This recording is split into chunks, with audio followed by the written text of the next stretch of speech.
Tem tanta gente que não sabe, tantos outros que sequer imaginam, outros que já esqueceram seu próprio valor. Escondidos em sua aparência, anestesiados da existência, mesmo em silêncio gritam, mesmo calados imploram. Somos aqueles que vão acalmar os corações. Nossa missão é salvar, nossa missão é amar, nossa missão é levar a paz a todo lugar. Somos de Deus instrumentos de salvação. A seara está pronta, a hora é já. Ame mais, leve a paz. Está em suas mãos.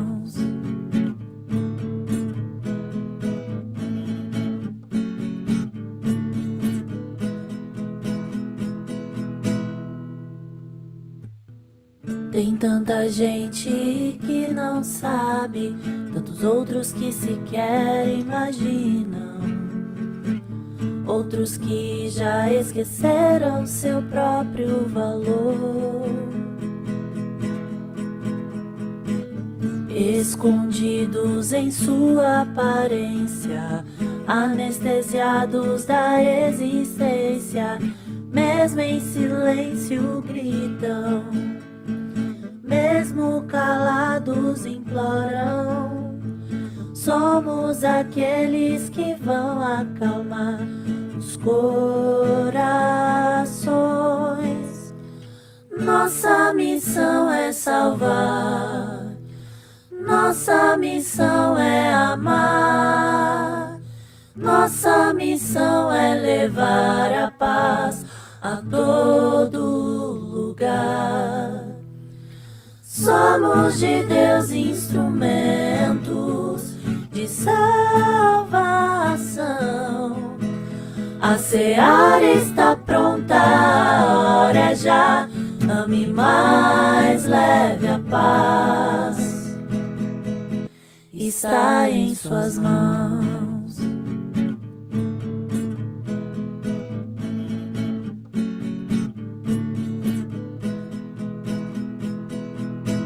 Está em suas mãos. Vamos orar então e aí vamos entregar para o Cristiano, ok? Oremos. Pai amado, mais uma vez queremos ir até o teu trono de graça, pedimos perdão pelos nossos pecados e agradecemos mais uma vez por mais um sábado que estamos vivenciando. Queremos agora também colocar o Cristiano em tuas mãos, que ele possa falar agora em nome de Jesus. Amém. É contigo, Cristiano. Boa noite, pessoal. Feliz sábado para todo mundo. Eu vou compartilhar um slide aqui com vocês. Eu acho que sempre torna mais fácil aqui nós conduzirmos aqui o nosso bate-papo de hoje à noite. Deixa eu só dar uma olhadinha numa coisa aqui. Ok. Pronto. Vou compartilhar, aí vocês me dizem se vocês estão vendo direitinho.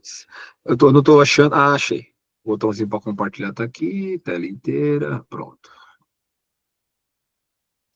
Todos podem ver, né? Deixa eu colocar a câmera para ver vocês. Eu estou enxergando.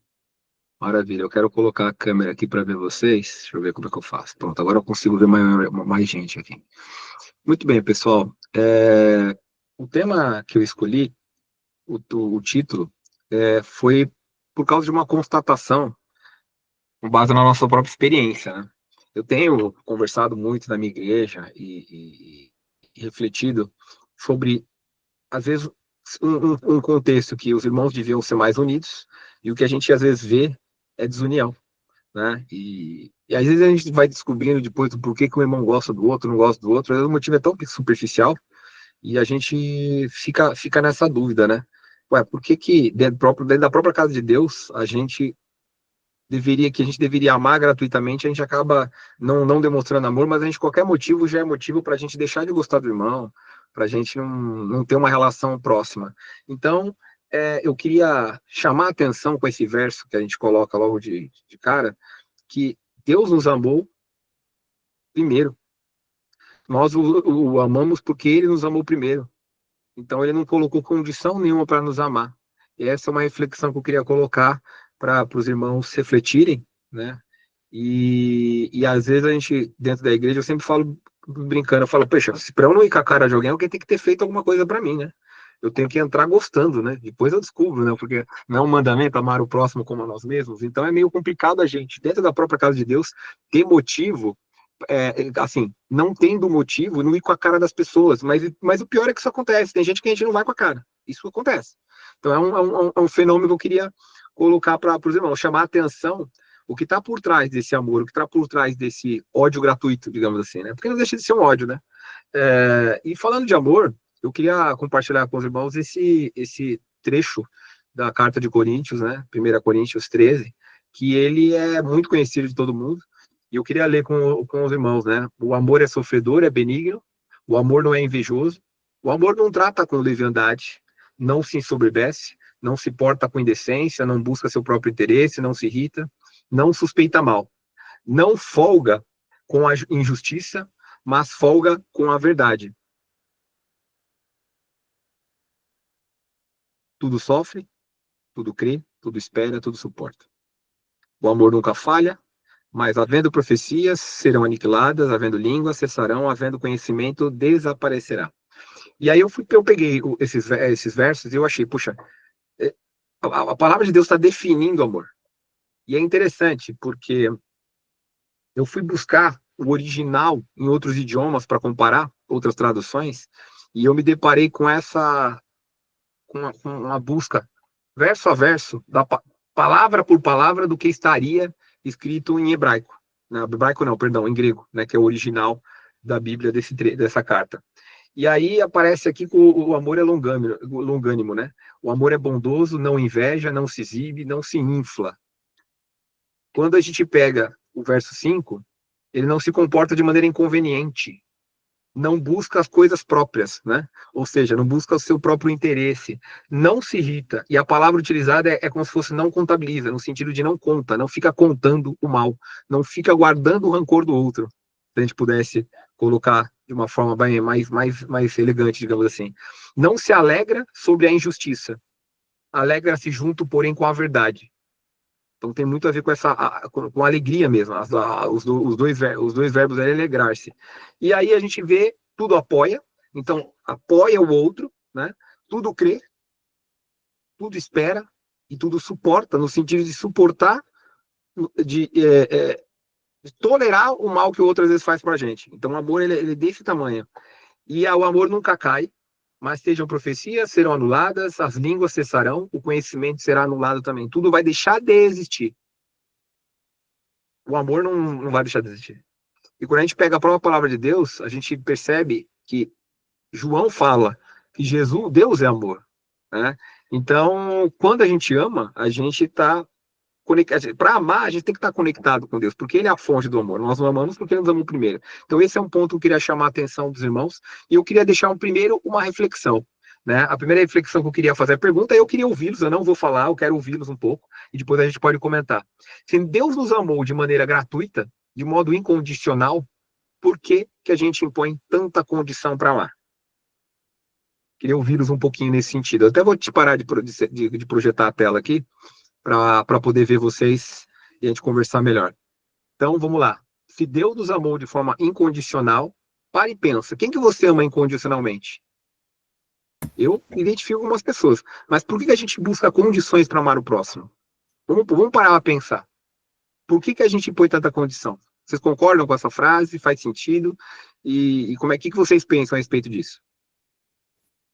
Abrir as câmeras aqui, vamos lá. Quem está aí para bater um papo com a gente? É interessante, Cristiano, que quando a maior parte das vezes, quando nós temos aí um instrutor, um professor, né, um mestre aí, uma faculdade, um curso superior, alguma coisa assim, um professor que a gente se identifica bastante, a gente quer se assemelhar, nós queremos quase que copiar aquilo que ele fala, né? Nós gostamos de escutá-lo e tudo mais, e atentar também para aquele conhecimento. É interessante que com Cristo, e isso para com Deus é muito maior ainda, porque quando Deus diz que, quando é dito que Deus nos amou, ele toma a iniciativa de amar, o que ele está nos ensinando por trás disso, né? Se ele vem atrás dos seres humanos para amar, ok? Ele toma a iniciativa. Quando nós aceitamos esse amor, nós somos alcançados. E o que ele espera de nós? O que Deus espera de seus filhos? Agir da mesma forma que ele, né? Exatamente. Às vezes nós colocamos Deus assim, nós até achamos lindo, nossa, Deus ama, Deus é amor, ele faz isso, ele faz aquilo, mas nada mais, nada menos do que Deus, aquilo que Deus eu estou falando aqui me referindo aos atributos de caráter dele, ele quer que nós reflitamos esses atributos. Exatamente. Né? Ele nos criou a imagem e semelhança dele, né? É isso aí. E ele revela todos esses atributos na pessoa de Jesus. Quando nós lemos ali os evangelhos, as ações de Cristo, nada mais é de uma revelação que o próprio Deus dá, visível a todos nós. E quando nós entendemos aquilo ali, aceitamos, nós agora temos que agir da mesma maneira. Isso é ser cristão, é agir da mesma maneira que Cristo age. O mandamento que ele nos deixou, né? Quando perguntaram para ele como ele enxergava a lei de Deus, a gente estudou, inclusive, nas lições da Escola Sabatina esse ano, né, ele sintetizando os 10 mandamentos em amar a Deus acima de tudo, né? E amar o próximo, né? Como a nós mesmos. E você chamou a atenção para um ponto: o amor é algo que depende de iniciativa. É isso aí. Amor não é uma coisa necessariamente espontânea. A gente tem que escolher amar. Amor é escolha.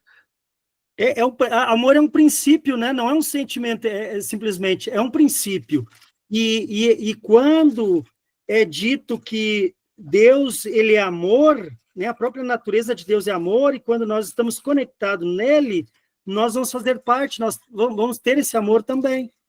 E o amor verdadeiro é só em Cristo, né? Essa pergunta, na verdade, é para todo mundo.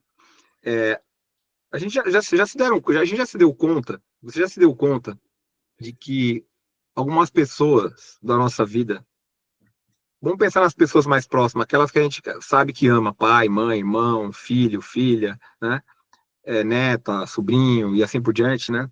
Por que a gente ama, mesmo quando a pessoa nos faz mal? Porque a irmã já deu a resposta, né? É uma pergunta retórica. A gente ama porque a gente tem amor. O amor envolve perdoar. E é mais difícil a gente perdoar um estranho, né? Só que aí tem um detalhe: a palavra de Deus não fala que quem nunca ouviu falar da parábola do bom samaritano, né? Quando perguntam para Jesus quem é o nosso próximo e ele conta a parábola, a quem era o próximo? Tem alguma condição para ser nosso próximo? Assim, ó, o que eu entendo, né? É que a palavra do Senhor vai falar que nós temos que amar ao Senhor com toda a nossa força, com todo o nosso entendimento, e amar ao nosso próximo como a nós mesmos. Então, a sua pergunta foi: por que não conseguimos amar nossos irmãos? Eu entendo assim, ó, né? Logo que eu fui para a igreja, eu fui cheia de problemas, né?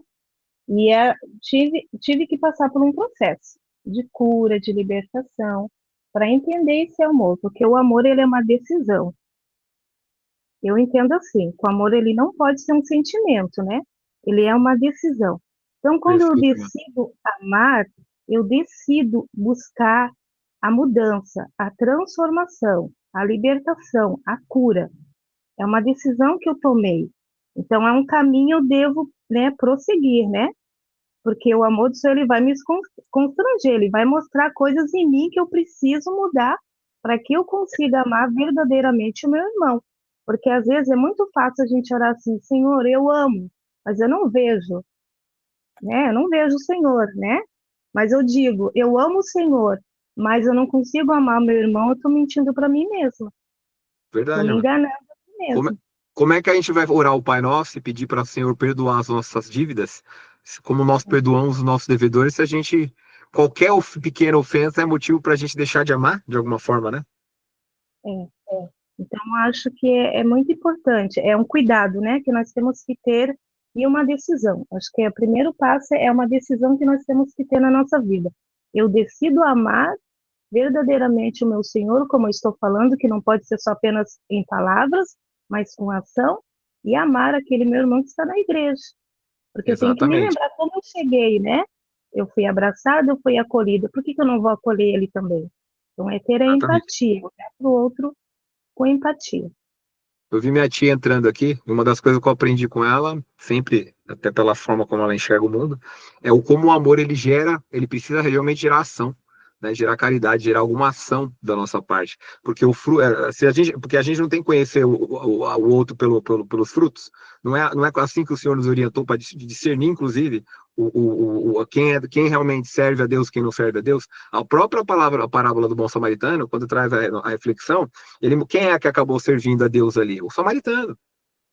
Então, ao mesmo tempo que a gente às vezes tem alguns preconceitos, né? E é interessante a gente aprender, não é difícil a gente aprender sobre o amor com quem está fora da igreja, não é estranho, não é esquisito, a gente está dentro da igreja, a gente sabe que a gente está estudando a palavra, a gente conhece a palavra, a gente acredita, toda igreja que a gente frequenta, a gente acredita que é a melhor, porque a gente não frequentava, concorda? Então a gente acredita que ali é a palavra mais precisa, e mesmo assim a gente vai às vezes ver amor do lado de fora, né? A irmã Aurelina, por favor. Sim, eu aprendi também faz uns 2 anos o que é amar e o amor de Deus na minha vida. Tinha uma irmã, eu moro no sítio e eu frequento a igreja a 50 quilômetros daqui, né, numa vila, né? É outro assentamento perto daqui. A 50 quilômetros a gente mora da vila e 100 quilômetros da cidade. E essa minha irmãzinha, ela meio que me incomodava, eu sempre achava ela rilenta. Ai, eu falava, meu Deus, como essa irmã, ela tem poder, mas ela é uma rilenta, que chata que ela é. E eu também, só que eu a via dessa maneira e não tinha também percebido que eu também não era pessoa fácil.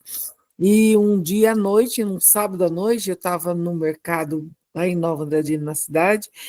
Por coincidência, vieram e o esposo dela entrando dentro do mercado e eu fiquei esperando, sentada, a moça contar umas moedas que eu tinha juntado. E ali, observando a menina contar a moeda e olhando a minha amiga entrando com o marido dela dentro do mercado, eu falei para Deus, Senhor, por que eu não posso amá-la como o amor do Senhor? Me ajude a amar. Por que eu tenho que comentar dela para outra pessoa que ela é rilenta? Por que eu não posso amá-la com o defeito que ela tem? Porque eu também tenho os meus defeitos. Me ajuda a amar essa pessoa. Aí ela fez a compra dela e eu fiquei esperando ela voltar. E quando ela voltou, eu falei assim, irmã Inês, eu posso te dar um abraço? Ela olhou assim para mim. Por quê? Ah, eu preciso tanto te abraçar, deixa eu te dar um abraço. Aí ela falou assim, tá bom. Então ela me abraçou, mas eu abracei ela diferente. Eu não abracei ela por abraçar, eu abracei ela por amor. Eu abracei ela, né, porque ela merecia meu amor e eu também tinha que perdoá-la, porque ela era intransigente, eu achava, e ela não merecia meu amor de maneira alguma, ela tinha que merecer. Aí eu abracei ela, apertei ela, né? Ela falou assim: nossa, você está, como se diz, que eu estava precisando de abraço, eu estava desejosa. Eu falei: não, eu precisava te abraçar, eu queria ter esse contato mais seguro, de amor por você, Inês. Aí nós demos uma bela de uma risada, e daquele dia em diante, nunca mais eu senti algo, sabe, que me deixasse incomodada.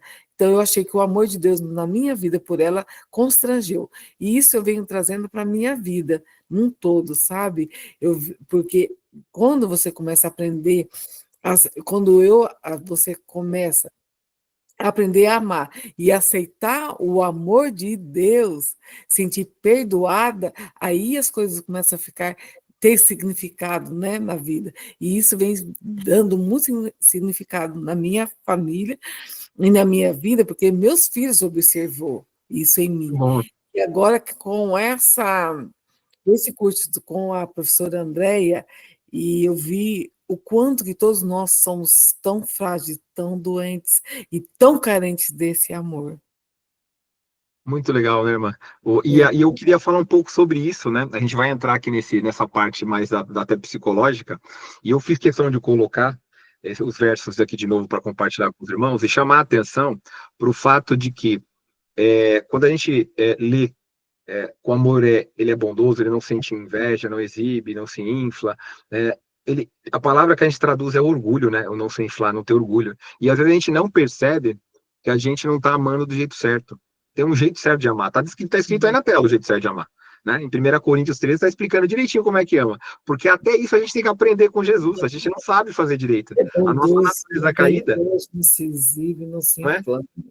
Né? A nossa natureza caída não permite que a gente ame da maneira correta. E eu vou pegar o gancho da que a irmã falou, porque eu queria colocar a origem do mal, né? Se a gente parar para pensar aqui na origem do mal, deixa eu puxar aqui, ó. Como é que foi a origem do mal? Depois os irmãos vão ler com calma, eu vou avançar no tempo aqui, eu tô preocupado com o tempo, vou ser um pouco mais objetivo aqui, para a gente ter tempo de todo mundo poder participar e a gente conseguir passar os slides que eu preparei aqui, com o conteúdo que eu preparei. Mas notem que a gente às vezes tem a impressão que o amor de Deus, que o oposto de amor é o ódio, e na verdade não é o ódio. O amor de Deus é a indiferença. Se amor é algo, né, o ódio, a indiferença é o oposto. Eu gosto de uma parábola de uma alegoriazinha, de uma história de um menino que foi contestado na escola por um professor ateu, e ele tinha que provar cientificamente, né, no debate com o professor ali, que era Deus, né, defina Deus, né, e defina, já que Deus é amor e tal, né? E o menininho, segundo a historinha, foi mais ou menos assim a conversa, né? Se a gente pegar a luz é uma energia, não é? O que é a escuridão? A escuridão é a ausência dessa energia. Essência de luz. Não é? É falta de luz, né? Falta de luz, não tem energia. Se a gente pensar no calor, o calor é uma energia, não é? O que é o frio? O frio é a ausência dessa energia que gera calor. Não é interessante? Então, assim, até se a gente colocar em termos de ciência, é muito, muito interessante isso. Se a gente pegar um prisma e decompor a luz, a gente vai ver a soma de todas as cores. Então, a luz é a totalidade. Quando você está no escuro, se você acender uma lanterna no escuro, a luz não irrompe a escuridão? A luz sempre vence o escuro. Então, se a gente pensar na perspectiva que o amor é esse sentimento que a gente escolhe e que ele cria uma ação, ele cria um movimento, ele tem um poder de mudar a nossa vida, mudar ao redor, como a irmã acabou de contar no testemunho, ele muda. Só que tem uma coisa que é interessante. Quando a gente escolhe não amar, que a gente tem essa escolha, e aqui eu até vou aproveitar o comentário aqui do meu irmão, ó, respondendo a pergunta. A desobediência é inerente ao ser humano. Jesus disse em Mateus, amar o próximo é um mandamento, não é uma escolha. Bem colocado. O que acontece é que Deus não nos programa para amar. Ele permite que a gente escolha não amar. Então, até nesse ponto, ele nos dá o livre-arbítrio. Mas a consequência da gente escolher não amar, como está escrito, né? Se eu desobedeço o mandamento, qual é a consequência? É a morte. Então, o mandamento de Deus é uma ordem para preservar a nossa vida. Então, se ele nos ordena amar, sem amor a gente está fazendo o quê? Abrindo mão da vida. Então, esse é um ponto que a gente não pode esquecer. E aí o que acontece é que, por alguma razão, é um mistério que talvez a gente nunca entenda direito, só no céu a gente vai entender, no coração de um anjo, ele fez o quê? Ele teve um sentimento, ele escolheu não amar a Deus, e a partir daí começou a brotar um sentimento nele, que é o sentimento de ódio. Né? Ele começou a querer o lugar de Jesus. Ele quis o quê? Subir acima das nuvens, ser semelhante ao Altíssimo. Ele quis aquilo que não era de direito dele. E ele A gente sabe as consequências, né? O que aconteceu. Eu queria chamar a atenção agora, falando um pouco do lado psicológico, qual é a nossa percepção de mundo? Notem, o que vocês enxergam quando eu compartilho essa imagem com vocês? Quem tá certo? Dá para definir quem tá certo? Não, Não. depende a Do olhar, perspectiva. né? Depende de perspectiva. Então, essa é uma informação importante. A nossa forma de enxergar o mundo vai nos achar, às vezes, coberto de razão, correto? Agora eu vou colocar algumas frases aqui e vou deixar os irmãos lerem. Não precisa se entregar, não, hein? Mas dá uma lida aí, vê se a gente se identifica com alguma frase dessa daqui, ó. Atitude, ajudar o outro. Quando é o outro, eu acho que ele é interesseiro. Quando sou eu sou solícito. Lê uma aí para mim, Berdan. Na sequência, Isso, vai lendo aí para mim, por favor. atitudes aqui, depois na sequência, né? Isso. Vai por linha a linha. Fazer do próprio modo. Quando é o outro. Ok. Eu sou firme. E quando Dar é o um outro é tempo, teimoso, né? o outro é lento. Dar um tempo, o outro é lento. Eu estou debilitado, Deliberando. deliberando. Isso, tá Tem uma pensando. Eu sou sombra na inteligente, frente. né? Eu tô pensando. Tratar bem alguém. O outro é falso. Eu sou atencioso. Apontar um erro. O outro é implicante. Eu sou perspicaz. Dizer o que pensa. O outro é maldoso. Eu sou franco. Cometer um erro. O outro é incompetente. Eu sou humano. Falar mal dos outros. O outro é fofoqueiro. Eu estou desabafando. Falar de suas conquistas. O outro é exibido. Eu estou compartilhando. Tentar saber de tudo. O outro é intrometido. Eu sou interessado. É assim que é mais ou menos assim que acontece ou não? Sim, Alguém você tá poderia sentindo? mandar essa foto no grupo? Manda sim. Mas não é curioso como a gente é meio. É um pouco verdade isso ou não? É verdade. A gente se sente mal um pouquinho quando lê, não lê? Fala, ixi, eu faço um pouquinho disso, eu não faço. Faço. Vou explicar o porquê que isso acontece, gente. Sabe por quê? Por que a gente odeia os outros sem motivo aparente? Já pararam a pensar? O que vocês acham? Depois eu dou a explicação, vou ouvir vocês um pouquinho. Só é importante, vamos tentar falar de forma breve para todo mundo, para mais gente poder participar, porque senão, se uma pessoa falar muito, contar muita história, os outros não conseguem participar, tá bom? Vamos tentar ser um pouco mais objetivo. Vamos lá, quem gostaria de falar? Eu gostaria. Por Eu favor. acho que a Natália. gente odeia as pessoas porque a gente vê muito o nosso defeito nela, né? Boa. Vai.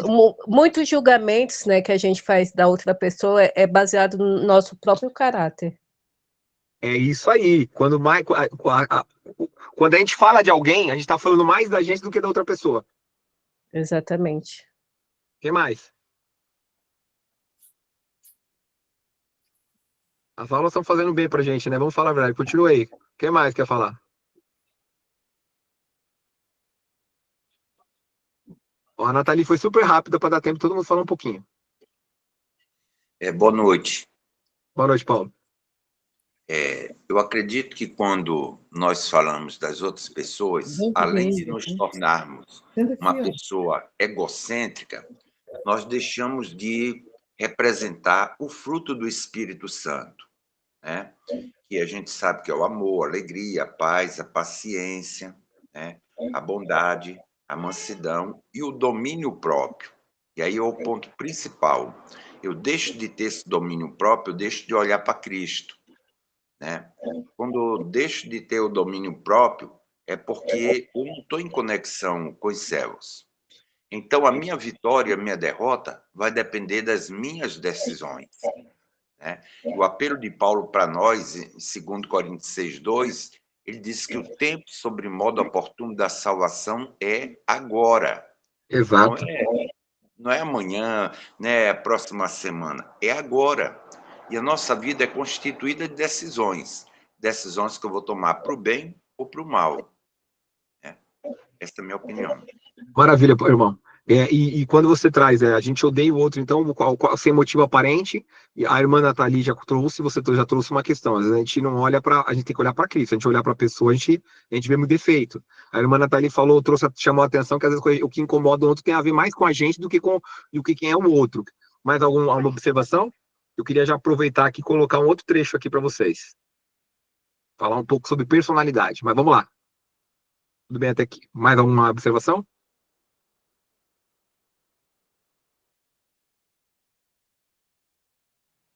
Eu também, além da gente julgar, né, as outras pessoas conforme o nosso caráter, a gente também se incomoda com a atitude das outras pessoas, porque não age conforme a gente age, né? Às vezes a gente quer que a pessoa seja generosa, que nem a gente é, ou uma pessoa mão aberta, como a gente é. Umas qualidades nossas a gente também quer que as outras pessoas sejam, aí quando não é, a gente se incomoda também. A gente se incomoda a gente se incomoda com o defeito delas conforme o nosso caráter, né, conforme nossos defeitos, e também se incomodamos quando a pessoa não age conforme as nossas qualidades. Muito bem colocado, irmão, e eu gostaria de só fazer uma observação. Essa questão tem muito a ver com expectativa. Nós temos uma tendência a criar expectativa em relação ao outro. E o irmão Paulo chamou a atenção da preocupação que a gente tem que ter de olhar para Cristo, justamente porque eu não posso ter uma expectativa de que a pessoa seja como Cristo. Cristo é perfeito.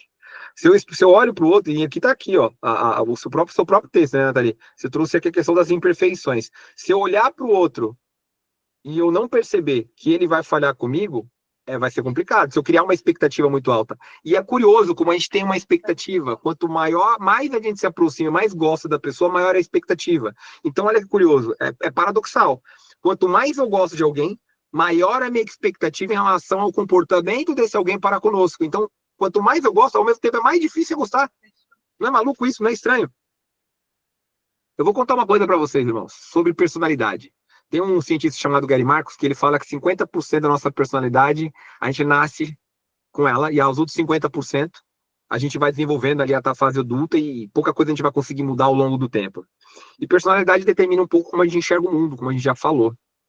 E aqui eu queria chamar a atenção para um ponto que é uma alegoria que ele conta, né? Uma parábola, uma metáfora, na verdade, que o Gary Marcus fala, que ele diz que nossa mente, né, a nossa personalidade, é como se fosse um livro.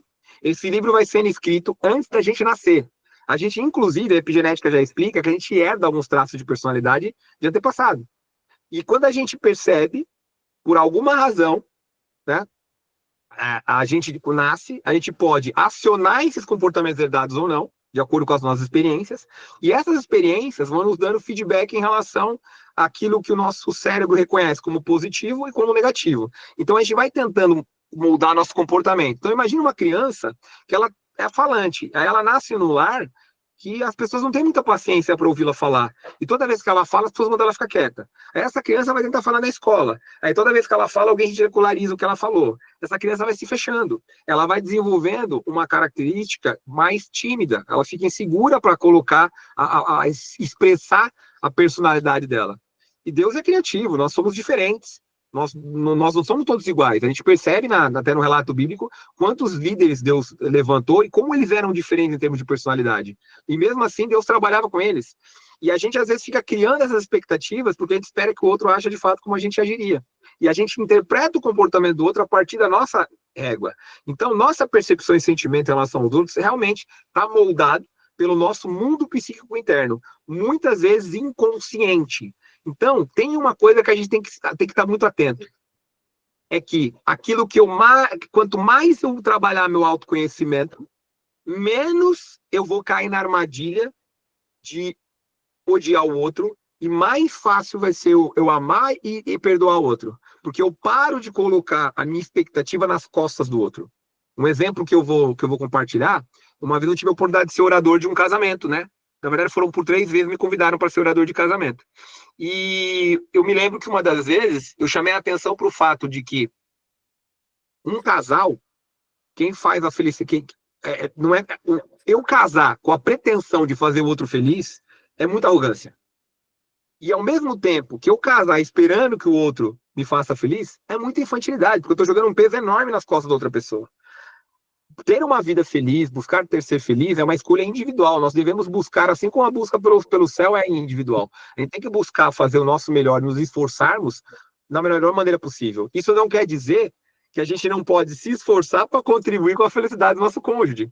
Mas olha só que interessante. Quanto mais eu me esforçar para ser eu feliz, mais eu buscar ter essa relação com Deus, mais amor eu tiver, mais eu posso doar para o outro.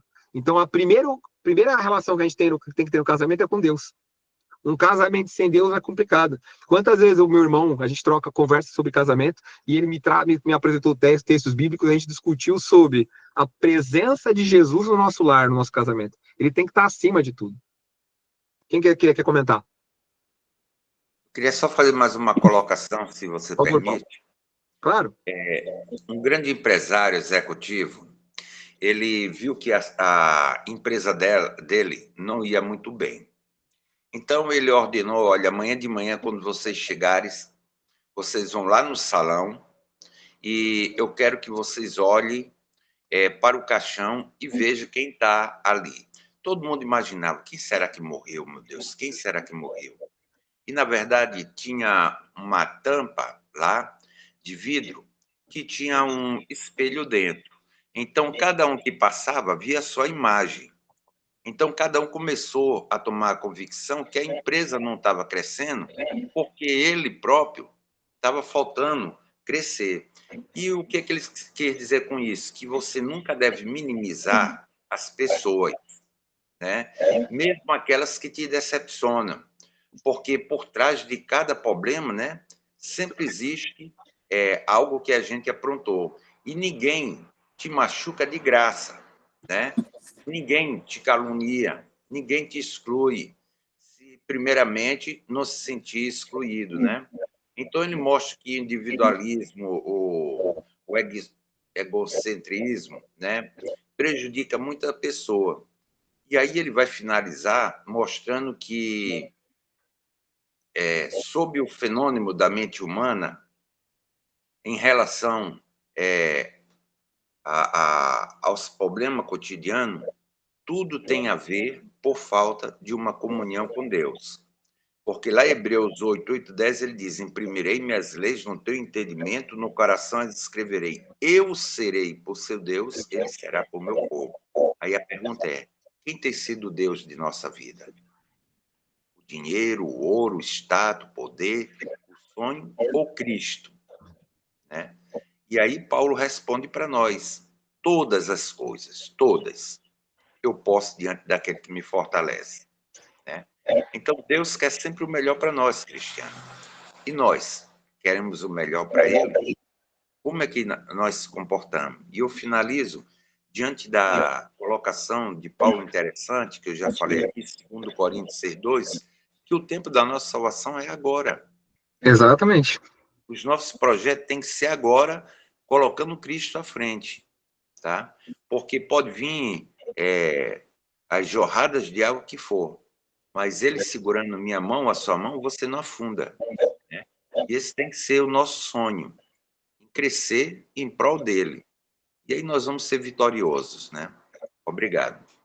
Muito grato, irmão. Eu coloquei essa frase para a gente já ir pensando, porque esse é um exercício importante. Porque eu gostaria de falar uma coisa, que eu acho que quando você fala em ódio, eu acho que é muito forte, porque odiar uma pessoa é algo muito sério. Então, às vezes você fica triste ou qualquer coisa parecida. Eu acho que o ódio em si é algo muito sério para você sentir por um irmão ou qualquer outra pessoa na sua vida. Eu não consigo me imaginar odiando alguém. Eu posso, às vezes, ficar triste ou qualquer coisa parecida, mas odiar eu acho que é algo muito, muito, muito sério. Então, assim, sendo filho de Deus, como, né, nós somos, o ódio já não existe para nós. Interessante, Metia, que você colocou, e uma reflexão que eu queria fazer é a seguinte, sabe aquela situação que a gente não vai com a cara de alguém? De alguma Sim, forma... você não vai com a cara da pessoa, mas a ponto de odiar é forte. A palavra é forte. A palavra é forte, mas é proposital. Porque perante Deus, quando a gente pensa em pecado, não existe pecadinho e pecadão. Roubar, 1 milhão e roubar 100 reais, é uma corrupção igual para Deus, então, para se aproximar de Deus. Então, dentro desse contexto, quando eu entendo perfeitamente esse sentimento de que, nossa, eu não consigo me ver odiando. E é verdade, não é para se sentir, com essa leitura que você fez da palavra odiar, realmente a gente não pode admitir esse sentimento. Mas o conceito por trás desse odiar está nesses pequenos gestos de não demonstrar amor, porque na ausência desse amor que perdoador, a gente guarda ressentimento, e o que a gente acaba manifestando no lugar é ódio. Vamos chamar assim, pode ser um micro-ódio, mas é um pequeno ódio, não querer falar com alguém. É um pouquinho de afastamento, é um sentimento que na nossa estrutura psíquica, ele tem a mesma origem, ele tem uma finalidade de garantir a nossa sobrevivência. Então ele vai fazer o quê? Ele vai gerar um afastamento, ou até uma tentativa de destruir o objeto que nos ameaça, nos incomoda de alguma maneira. Então, o que é interessante a gente parar para pensar? Que é a pergunta que eu coloquei na nossa tela. O que você mais odeia no outro, e aí fica mais fácil agora a leitura, porque vamos tirar o ódio pessoal e vamos colocar o que você odeia no comportamento do outro. Aí é correto, aí é até normal que a gente odeie. É até natural, porque é uma questão de sobrevivência. Eu tenho que odiar a injustiça, por exemplo. Então, vamos parar e pensar um segundo, não precisa falar, mas tenta refletir, todos nós, o que mais a gente odeia no comportamento do outro, em silêncio mesmo. Se quiser, tome nota. Não precisa compartilhar, não. Mas analisa o que você mais odeia no outro. Vou dar um minutinho de reflexão em silêncio, não vou falar nada.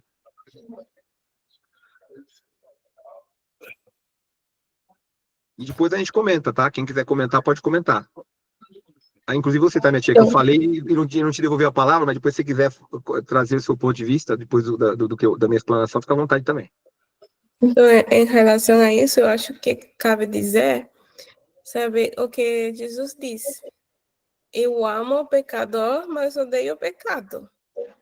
Eu acho que essa é a resposta, ou seja, eu aprendi, faz pouco tempo, eu aprendi, porque assim, a gente normalmente tem muito preconceito, não? E a gente cristã, a maioria das vezes tem preconceito em relação a muitas coisas, não?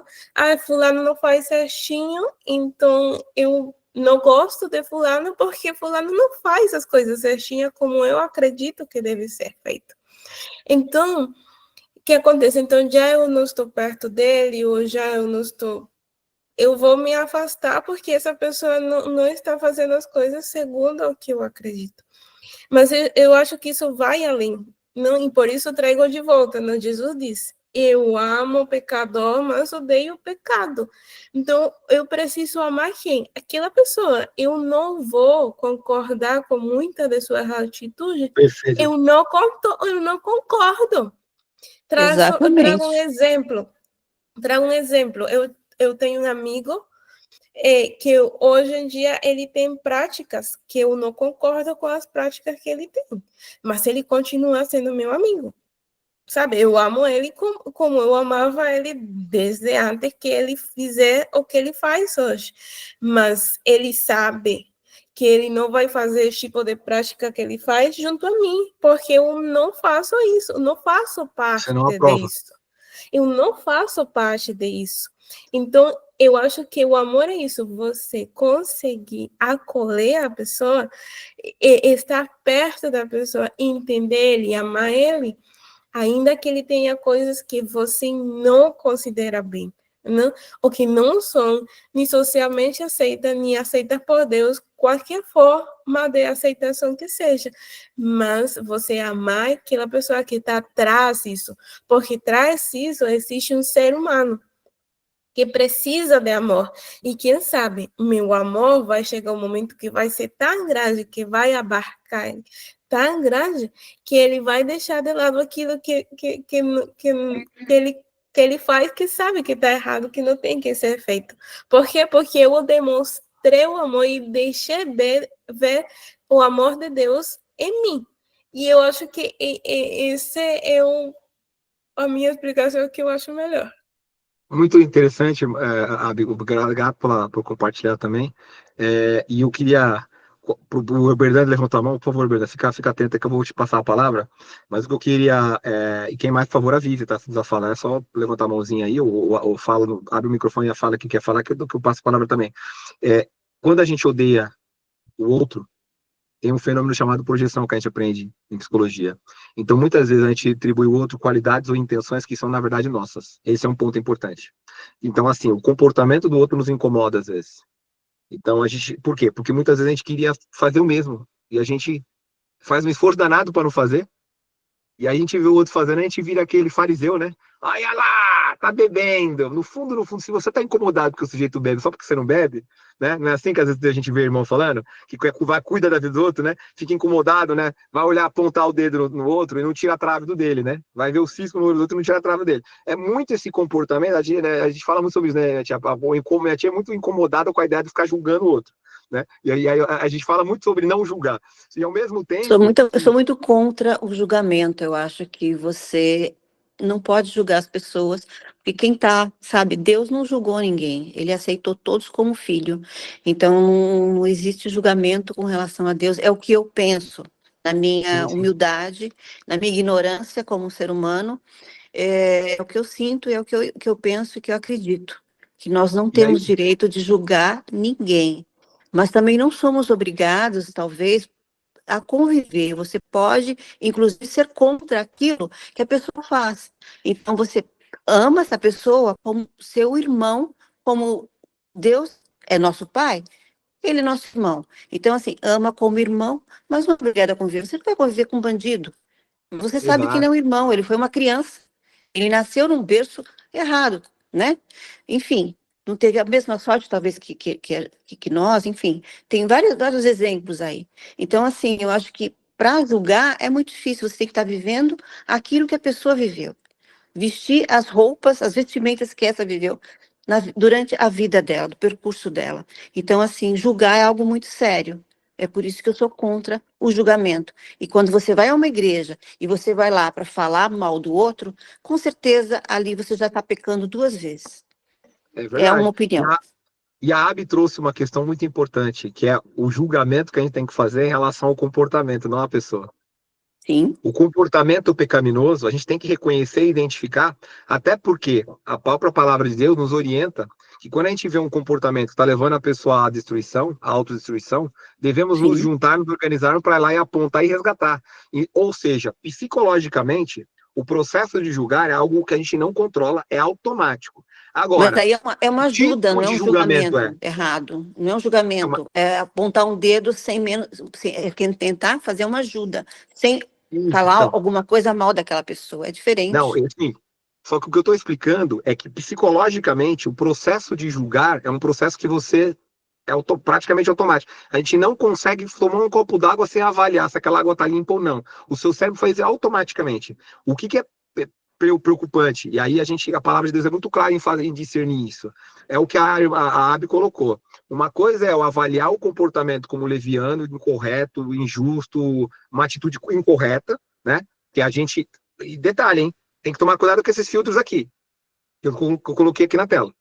Porque às vezes a gente está interpretando o comportamento do outro a partir do nosso viés e a pessoa não tem o comportamento. Isso é terrível. Aí é a injustiça. A gente está enxergando um comportamento, não é? A gente está interpretando a pessoa, por exemplo, como sendo uma pessoa de má vontade. Só que, na verdade, às vezes a pessoa é distraída. A pessoa, às vezes, é distraída. Ela não te cumprimenta porque ela é distraída, ela é dispersa. E você está achando que ela não te cumprimenta porque ela tem alguma coisa contra você. Eu falei, não é. Verdade. Então, a gente erra em olhar né? Aquela ponta do iceberg em cima de baixo, que fica acima da água e não vê o que a maior parte está debaixo d'água. Então a gente vê um detalhe, a gente interpreta uma história toda, um comportamento isolado, a gente quer interpretar toda a vida da pessoa, e aí está totalmente correto, né, Metia, essa preocupação. Eu não posso julgar a pessoa por uma atitude. Eu tenho que fazer a leitura do livro inteiro, não olhar só a capa, porque às vezes a capa está sujinha, mas às vezes a gente não sabe a intenção que vai no coração. A gente não conhece a realidade da pessoa também. Então, a gente Você não sabe o momento que aquela pessoa está vivendo, o que ela viveu e o que ela traz consigo. Então, assim, cada um sabe, né, do seu problema. Então, todo dia a gente está vivendo momentos difíceis na vida. Então, não custa nada um sorriso, um abraço, como alguém comentou, que foi lá e abraçou essa outra pessoa. São atitudes pequenas que, às vezes, faz toda a diferença. Exatamente. Então a gente tem que buscar separar o juízo temerário, que é aquele juízo superficial, que é um juízo pela aparência, que é um juízo egoísta, que você está só querendo condenar o outro e afastar o outro, né? Do juízo que é natural, porque a Bíblia também tem uma parte que as pessoas esquecem. Nós somos orientados. Jesus mesmo fala, não, ou vocês não sabem que hão de julgar os vivos e os mortos, né? Então, assim, a palavra de Deus ela é muito clara que a gente tem que saber, inclusive, para poder até se preservar, a se afastar das pessoas que estão vivendo num caminho que pode te levar a ter prejuízo. Eu não vou, por exemplo, convidar para minha casa um criminoso que eu sei que ele é criminoso. Eu ponho minha família em risco, e assim por diante. Então, há duas formas de analisar aqui. Primeiro, três formas, na verdade. Psiquicamente, o julgamento automático que a sua mente faz. Aí, quando a gente olha para o julgamento, que é o segundo pensamento, que tem um pensamento que é automático, é mecanismo de sobrevivência, é leitura comportamental. Por exemplo, se uma pessoa vem com um casaco à noite na sua direção, se você já foi assaltado como eu, você já fica em alerta, você já julgou, é um possível assaltante. Não é pessoal, é de acordo com a nossa experiência. Aí é que está o perigo. O segundo pensamento esse é preconceito. Às vezes vem um segundo pensamento. Então, um primeiro comportamento é reativo, você não controla. O segundo que é quando você está usando o córtex pré-frontal, a região mais consciente da sua mente, que é o que você faz com essa informação. Eu posso ficar numa posição ali de preocupação, porque eu ainda não sei quem é, mas eu não vou simplesmente acusar a pessoa de ser uma coisa, você não tem evidência nenhuma. Então, eu me preservo, mas eu não faço nada. Então, a mesma coisa. Você ativa justamente esse lado de se preservar, né? De se proteger. Exato. Por quê? Porque mas não vai fazer nada contra o outro e nem vai julgar, né? De forma que você possa fazer. Exato. A gente vê um comportamento do irmão estranho, eu me afasto para me preservar. Mas eu não saio falando mal dele. Eu não sei. Eu não sei se aquele comportamento é isolado, se foi um acidente de percurso, porque todo mundo tropeça, todo mundo tem um dia que às vezes pisa na bola com a gente. Então, quando eu falo para a gente olhar para o fenômeno de projeção, é uma estratégia para te ajudar a lidar com os julgamentos que você está fazendo. Então, por exemplo, eu tenho um conflito não mal resolvido, eu tenho um sentimento. Vou contar uma experiência real de uma cliente minha. Eu faço, para quem não sabe, né, eu sou coach profissional, além de vários trabalhos na área de desenvolvimento humano, que não vou ficar aqui dando detalhe. Mas, assim, basicamente, o que aconteceu foi que uma das demandas que a empresa contratante solicitou é que a gente trabalhasse a dureza da liderança de uma profissional. Pensa numa profissional que era muito dura com a equipe, não perdoa, não tem paciência. O que aconteceu? Quando a gente conheceu a história dela, ela passou por uma experiência que com cerca de 18, 19 anos ela engravidou, a família foi muito severa com ela e a expulsou de casa. Ela era minha irmã de uma família de 3 irmãs. Ela foi expulsa de casa. Então, quando ela mais precisou de apoio na vida dela, ela não teve um apoio familiar. Como que essa experiência fez com o coração dessa moça? Ela foi, lutou, a filha dela hoje tem 20 anos, mais ou menos, conseguiu um cargo alto na empresa, o cargo executivo em grande empresa, multinacional. Quando a equipe dela, as meninas da equipe dela, né, mulher, principalmente, olha que curioso, vinha até ela pedir ajuda, porque estava magoada, porque o gestor da outra área fez uma crítica no relatório dela, porque está cobrando ela para fazer um trabalho mais rápido. Sabe como essas pessoas, que ela sentia? Ela olhava para aquela pessoa e falava assim, fala lá, uma frescurite dessa aí. Ela não conseguia se colocar no lugar da pessoa. Ela achava que era frescura. E só queria me arrebentar com a pessoa. Dava bronca, ridicularizava, humilhava literalmente. Mas, assim, não era tão grave que senão ela tinha sido mandada embora. Mas ela não tratava com carinho, ela tratava com muita frieza. Até que quando a gente teve uma sessão, a gente conversou sobre isso e ela revelou esse aspecto da vida dela. E aí a nossa conversa foi o seguinte, espera um pouquinho. Então quer dizer que você tem essa questão com o pai? Quando eu a orientei para resolver essa questão com os pais dela, ela já tinha uma boa relação, mas ela não tinha perdoado. E a gente percebe isso no comportamento da pessoa. Quando a pessoa falava, você vê a veia saltando aqui, ó. Você vê a linguagem corporal dela dizendo que ela tinha raiva ainda, que ela não tinha perdoado. A postura da cadeira dela era diferente, o semblante dela mudava.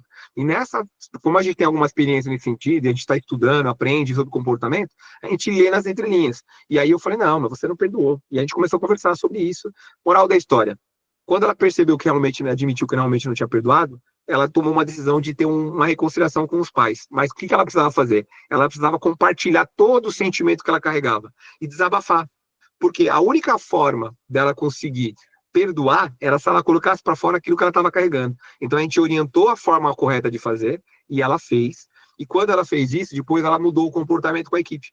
Porque ela estava tendo dificuldade, eu já tinha ensinado o modelo de desenvolvimento para ela, a gente já tinha explicado tecnicamente como é que se faz uma liderança com uma pessoa mais júnior, com uma pessoa mais sênior. Tecnicamente ela tinha o preparo, só que ela não conseguia, porque o emocional dela não permitia. Então, quando a gente pensa num trabalho psicoterapêutico, quando a gente pensa num trabalho de orientação sobre questões emocionais, aconselhamento, nós temos que levar em consideração esse painel que eu coloquei aqui para vocês. O outro é um espelho para a gente. Aquele comportamento do outro incomodava. Nesse exemplo que eu estou trazendo, quando ela viu o comportamento das meninas, ela falava, como assim? Quando eu mais precisei, não tive ajuda, e hoje eu estou aqui, estou forte, tão de frescura. Eu passei por algo pior e estou aqui. Por que ela está esperando que eu seja a mamãe dela que resolva? Se minha mãe, quando eu estava grávida da minha filha, não me ajudou. Então ela achava tão injusto, tão desproporcional, que ela não tinha a menor sensibilidade e compaixão para a dificuldade da equipe. E isso tornou um problema grave. A gente foi contratado e fizemos esse trabalho. Então eu recomendo sempre que você olhe para aquilo que te incomoda no outro. Essa pergunta ela é terapêutica. Quando você se incomoda com alguma coisa, você está falando, tem mais a ver com você do que com o outro. Entenda o que aquele comportamento está abrindo de ferida em você. Quem já foi traído, como dói quando a gente interpreta um sentimento de traição por parte do outro. Quem já foi abandonado, às vezes acontece. Quem aqui às vezes não teve um pai que abandonou, né? E às vezes abandonou de um jeito que não escolheu, morrendo. E a pessoa carrega aquele sentimento, porque a criança não tem discernimento de entender que o adulto não escolheu morrer. Para ela se sentiu abandonada, psicologicamente falando. Morreu cedo demais. Então, esse sentimento de abandono, todas essas experiências que a gente vai carregando, é bem complexo. Aí, isso pode deixar feridas, e aí o comportamento do outro, às vezes, afeta exatamente aquela ferida.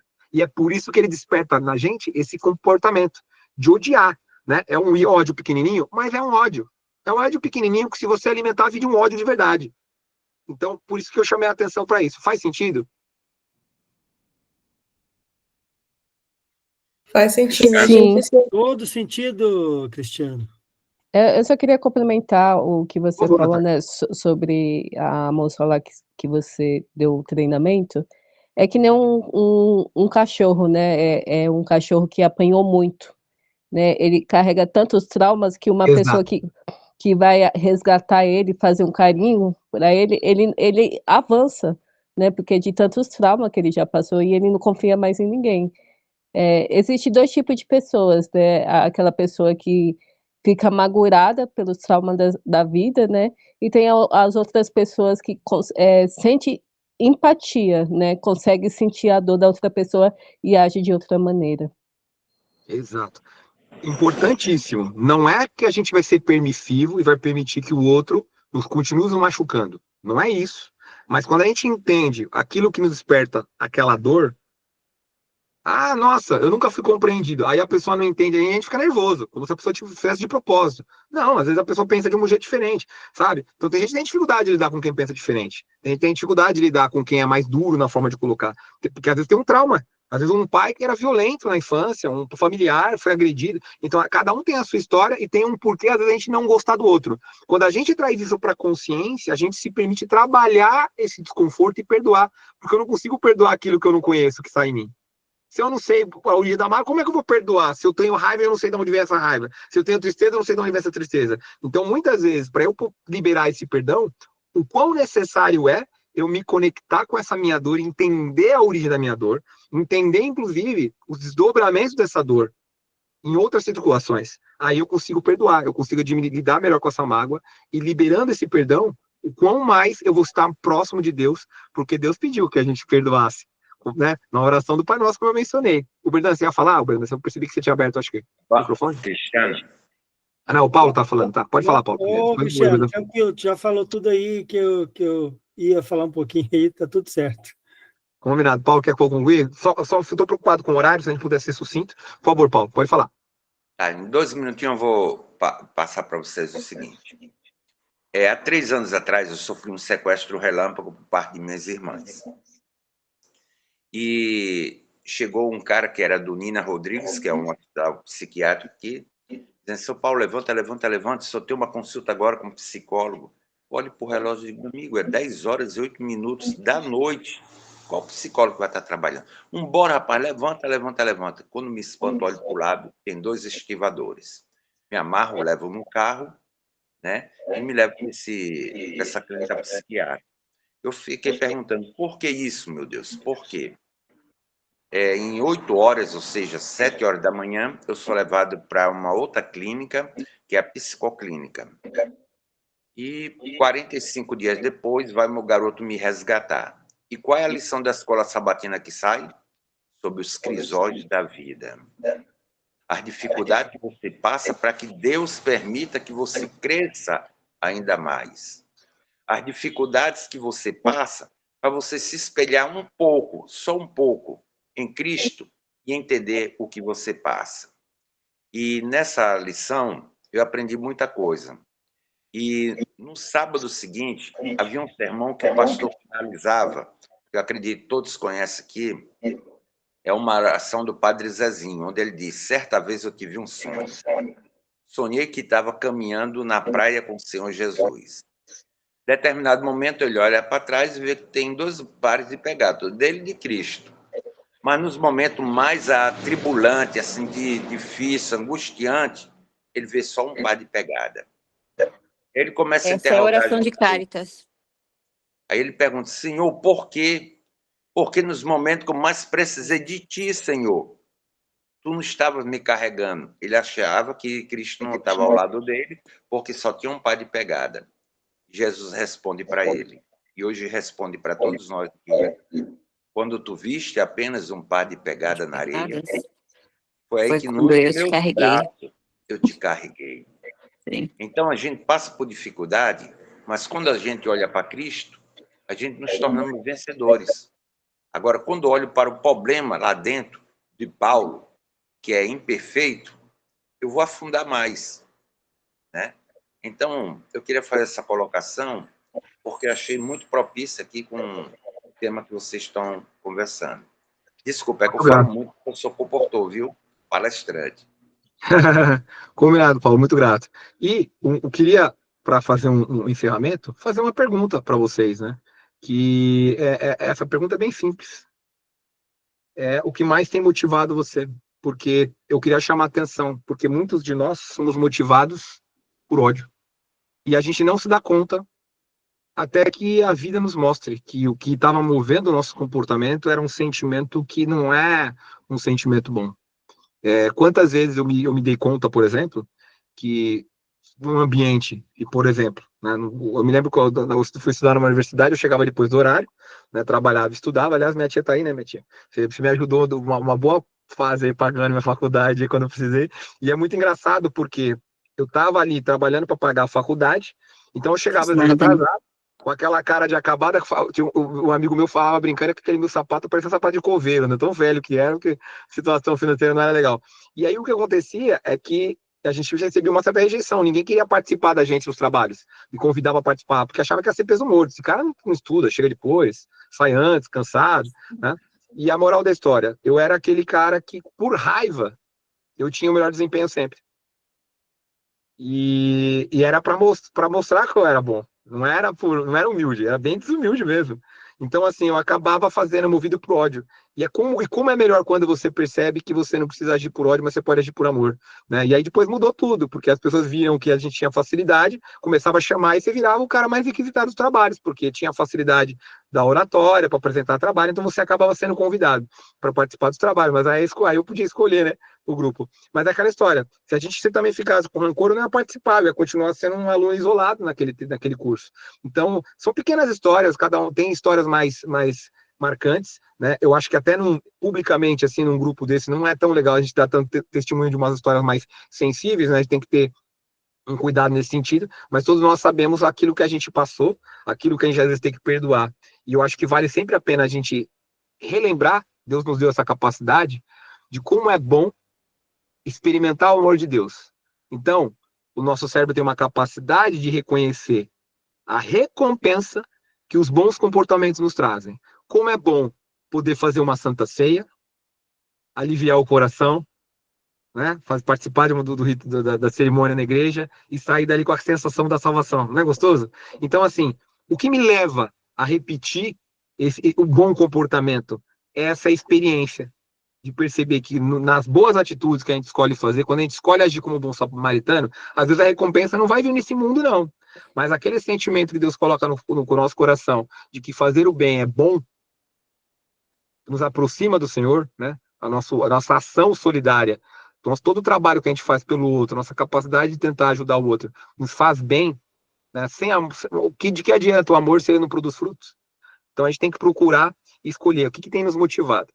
Porque se eu saio de manhã motivado pelo amor, eu não vou ter problema com meus irmãos da igreja. Eu não vou ter problema com meu vizinho. Eu sempre vou tentar dar a segunda chance. Eu vou sempre tentar interpretar o comportamento do outro da melhor maneira possível. E a nossa vida vai ser muito melhor, certamente. E são as coisas simples, não precisa de muita coisa, não precisa de dinheiro, não precisa de nada.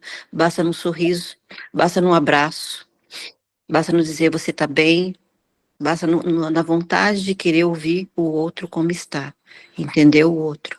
São coisas muito simples e não julgar, principalmente não julgar o outro. E aceitar, né? Eu penso que o amor de Deus foi isso. Foi isso. Cristiano, Oi, por favor. eu queria te pedir um favor. Eu gravei isso aqui em áudio. Eu mando geralmente isso aqui para a África, para Angola. Tu tens alguma objeção? Não tem problema não. Porque todos os sermões que eu pego da sala 57, eu mando para eles. São mais de 20 pessoas. Tem problema não. Pode mandar. Então, tá. Obrigado. Não tem apego não. Imagina. Irmãos, queria fazer uma oração e ler esse último verso, que é: mas Deus prova o seu próprio amor para conosco pelo fato de ter Cristo morrido por nós, sendo nós ainda pecadores. Para mim, não há preço maior do que o preço que Deus pagou na cruz do Calvário, para que nós tenhamos hoje a esperança de uma vida eterna. Sem esse sacrifício, como diz, né, o salmista, aquele que morre jaz no esquecimento. Não teríamos condição, né, de ter esperança alguma. Mas Cristo nos amou e morre por nós, e é com esse pensamento que eu queria fazer uma oração de encerramento. Tudo bem, irmãos? Vamos lá. Curvemos a nossa fronte. Senhor, querido Deus, querido Pai que estás no céu, somos gratos porque ainda vivemos em boas condições e podemos dar testemunho do seu evangelho com liberdade. Assim como o Senhor tem nos abençoado e nos trazido, principalmente aqueles que hoje têm a oportunidade de fazer cursos sobre autoconhecimento, estudar psicoterapia, temos colegas aqui na sala, a gente acaba tendo um aprendizado que ele é muito libertador, porque o Senhor permite que o seu conhecimento chegue a alguns seres humanos e esse conhecimento sendo compartilhado com cada um de nós, seja na medicina, na psicologia, em outras ciências, isso nos permite nos aproximarmos de Ti.